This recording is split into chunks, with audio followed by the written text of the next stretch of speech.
So there was a time where essentially you could go inside of the Apple Store, or if you wanted to go and buy a brand new iPhone, I would essentially go ahead and point you to probably one of the more expensive ones. But not everyone wants to go ahead and buy the most expensive iPhones. But on top of that, not everyone wants to go ahead and, they wouldn't consider just because a phone is more expensive or has more features, it's the perfect one for them. And the problem that we kind of have now with this whole entire iPhone lineup is that we kind of do have too many devices that are kind of doing the same thing, meaning that there's just not that much room for, I guess, in my opinion, of, rangeability in terms of the perfectness of an iPhone. And what I mean by that is there's not an iPhone that I would look at in their whole entire lineup of iPhones right now that I would consider like that perfect iPhone. Some would say the 14 Pro or iPhone 14 Pro Max may be the ones, but in my opinion, because of the removal of that, SIM card, tool, because of that, no more physical SIM card, that dramatically reduces the amount of people who want to switch to that phone. And you might not think about it, but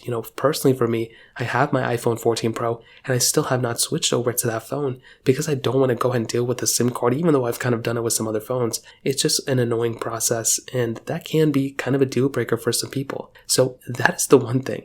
At least previously with the 13 Pro, with even like an iPhone 12 Pro, at least it wasn't like a crazy big downgrade. There were some big improvements here and there, but the other issue that we're having is that on the lower end of their iPhone pricing, meaning that the cheapest ones that they offer, like the iPhone SE3 and the iPhone 12, those are also not that great priced iPhones either. I mean, the iPhone SE3 is a completely horrible deal for sure. That's such a waste of money in my opinion. But the iPhone 12, albeit it's not a bad phone by any means, I like the iPhone 12 a lot, it is just a very overpriced iPhone as well in the brand new market. I mean, for $600, there's not really a big reason to go and buy that phone, considering that iPhone is, way cheaper in the used market. The iPhone 13 is probably the only one in their whole entire lineup that I would actually kind of consider to be pretty good, but because it is so close in price again to the iPhone 14, and because the iPhone 14 wasn't that big of an upgrade either, that could also be another pretty cool thing, in my opinion, for people to go and, buy the iPhone 13 over the iPhone 12 and the iPhone 14. So that's the only iPhone I would kind of even throw in there, to be honest.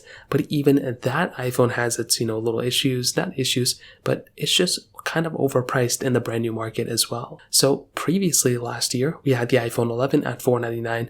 That was a perfect iPhone in my opinion at that time for that price tag. The iPhone XR right before it was also a really good priced iPhone too, that also had a ton of capability, and I was super happy to own that phone as well. So right now, that's kind of where we're at. I'm not too sure what's going to be happening in the future of their iPhone lineup, whether prices are going to go up or down, but that is something that I'm not really looking forward to if the prices go up. But I do think as of right now, the perfect iPhone doesn't really exist anymore. So I'd love to hear your thoughts about this. Let me know in the comment section below. Hit the like button, that would mean so much, but definitely hit that subscribe button. More importantly than everything else, I love every single one of you guys. Hopefully I'll catch you guys in the next video. Peace out till then.